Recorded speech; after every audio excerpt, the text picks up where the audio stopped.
اکثر ایک چیز پوچھی جاتی ہے کھانے کے بعد پانی پینا. یہ جو آج کل نہار منہ پانی پینے کی حدیثیں گڑھی جا رہی ہیں نا کہ نہار منہ پانی پینا اتنا فائدہ, ایسی کوئی حدیث نہیں ہے. ہمارے علم میں نہیں ہے کہ نبی صلی اللہ علیہ وسلم نہار منہ پانی پیا کرتے تھے. نارمل زندگی گزارنی چاہیے اچھے بچوں کی طرح. صبح صبح اٹھ کے گھڑے پہ جا کے یہ فریج پہ بوتلیں نکال کے پینا, جبکہ پیاس بھی نہیں لگ رہی.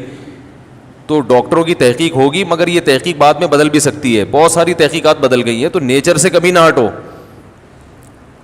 سمجھ رہے ہو؟ صبح اٹھو اچھے بچوں کی طرح, اپنا نماز نہ دھو کے نماز پڑھو. جب بھوک لگنا شروع ہو جائے تو کھانا کھا لو. پیاس لگنا شروع ہو جائے تو بولو بھائی پانی پی لو. بس اس طرح ہنسی خوشی زندگی گزارو. اور تھوڑا ایکٹیویٹی رکھو, کوئی بھاگم دوڑم, کچھ چلت پھرت رکھو, فٹ فاٹ رہو گے انشاءاللہ. بھلا وجہ اٹھ کے پانی چڑھا رہا ہے. کئی لوگ مبتلا ہو چکے ہیں اس میں. فائدے ہیں اس کے, میں نہیں کہتا کہ فائدہ نہیں ہے, سائیڈ افیکٹ بھی ہیں. جو بھی کام آپ ایک نیچرل لائف سے ہٹ کے کرو گے نا, اس کے جہاں فائدے ہوں گے وہاں کچھ ایسے نقصان ہو رہے ہوں گے جو آپ کو بعد میں پتہ چلیں گے. اور بعض نقصان تو ایسے ہوتے ہیں جو پتہ ہی نہیں چلتے کہ یہ اس کی وجہ سے ہوئے ہیں. اس لیے نارمل اچھے بچوں کی طرح زندگی گزارنی چاہیے. کوئی بیماری ہو, اس بیماری میں ڈاکٹر بطور دوا کے تجویز کرے تو ٹھیک ہے. کوئی بیماری ہو گئی نا آپ کو, اس میں بطور دوا کے, بطور علاج کے, وہ ایک الگ چیز ہے, وہ ٹھیک ہے. لیکن نارمل آدمی کو, جوان آدمی کو ایسی ایکٹیویٹیز نہیں کرنی چاہیے. اچھے بچوں کی طرح سیدھا تمیز سے, جیسے اس کے باپ دادا زندگی گزارتے آئے تھے. جانوروں کو دیکھا کبھی صبح اٹھتے ہی پانی پی رہے ہوں جا کے ہیں؟ صبح اٹھتے ہی سارے جانور, ان کو کیا چاہیے, بھوک لگنا شروع ہوتی ہے, کھانا کھاتے ہیں. تو نبی اسی طرح یہ بھی بہت ہے کہ کھانے کے بعد پانی نہ پیو, کھانے کے بعد پانی نہ پیو. سنا ہوگا آپ نے, سب سنتے ہیں کھانے کے بعد پانی زہر ہے, یہ ہے, فلانا ڈمکانا ہے. اس بارے میں کچھ لوگ حدیثیں بھی بیان کرتے ہیں. نبی صلی اللہ علیہ وسلم کی سیرت جب ہم دیکھتے ہیں تو آپ صلی اللہ علیہ وسلم نے کھانے کے بعد پانی پیا بھی ہے, عمل سے بھی ثابت ہوتا ہے کہ پانی پیا ہے. اور نبی صلی اللہ علیہ وسلم نے جو قولی حدیث ہے اس سے بھی پتہ چلتا ہے کہ کھانا اور پانی ساتھ ساتھ ہیں.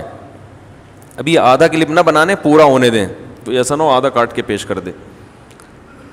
دیکھو حدیث میں آتا ہے رسول اللہ صلی اللہ علیہ وسلم گھر سے نکلے, شدید بھوک تھی آپ کو, شدید بھوک, پریشان ہو کے گھر سے نکلے.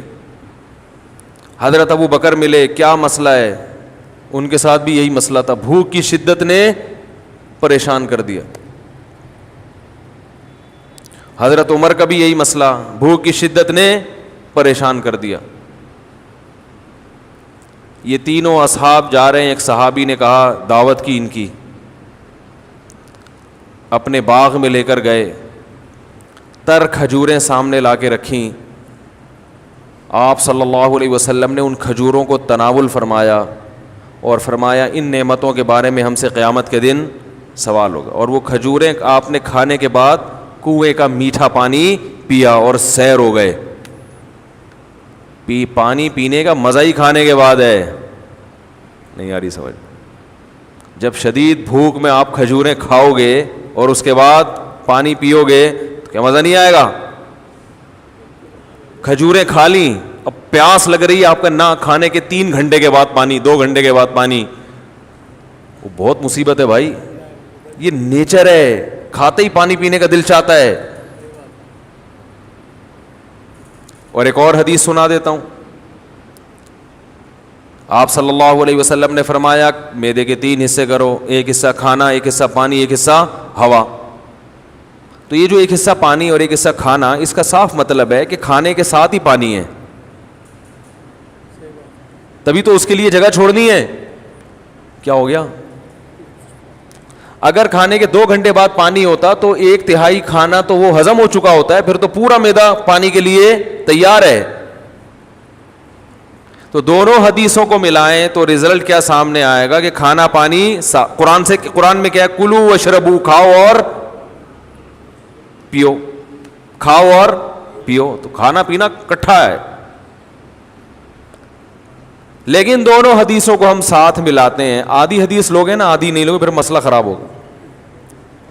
دونوں کو ساتھ ملاتے ہیں. ایک حدیث میں آ رہا ہے کھانے کے بعد آپ نے پانی پیا, اور کھجور کے بعد, جس میں عام طور پہ منع کیا جاتا ہے. اور دوسری حدیث میں آ رہا ہے کہ 1/3 کھانا 1/3 سانس لینے کے لیے جگہ. اتنا بھر کے کھاتے ہیں کہ سانس ہی نہیں آ رہا ہوتا, وہ پھیپھڑوں کی جگہ نہیں مل رہی ہوتی پھولنے کے لیے. اور 1/3 پانی. تو پتہ یہ چلا کہ یہ پیشکش اس کے لیے ہے جو 1/3 کھانا کھاتا ہے.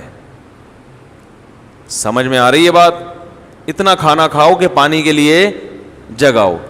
آج کل جو منع کیا جاتا ہے کھانے کے بعد پانی سے, ان لوگوں کو شاید ڈاکٹروں کی مراد وہ لوگ ہوں یا سب لوگ ہی ایسا کر رہے ہیں, وہ یہاں تک کھاتے ہیں.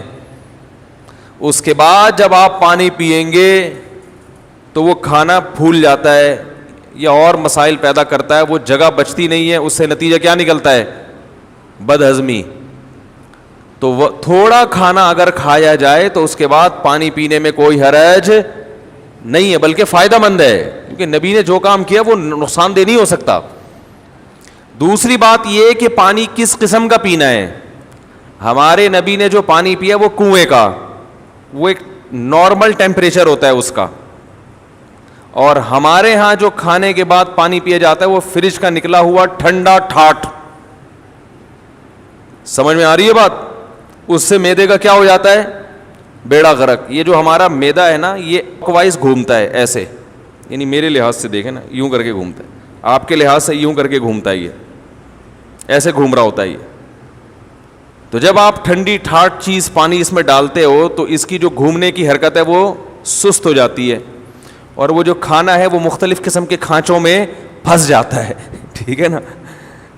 جیسے ایک چیز گھوم رہی ہو نا, کوئی چکی ہے جو اپنے گھوم رہی ہے, پیس رہی ہے, تو ظاہر ہے فرق پڑتا ہے نا, اس کی رفتار سلو ہو جائے تو میدے کی رفتار ٹھنڈے ہونے کی وجہ سے کیا ہو جاتی ہے, تو اس سے قبض ہوتا ہے اور درجنوں بیماریاں پیدا ہوتی ہیں.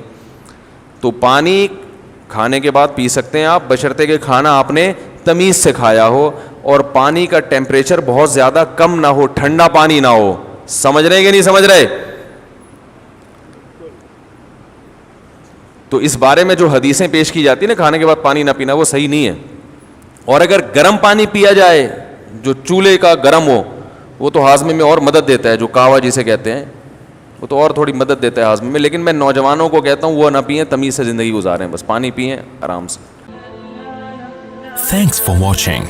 Don't forget to like, comment, share and subscribe to Mufti Tariq Masood, famous scholar.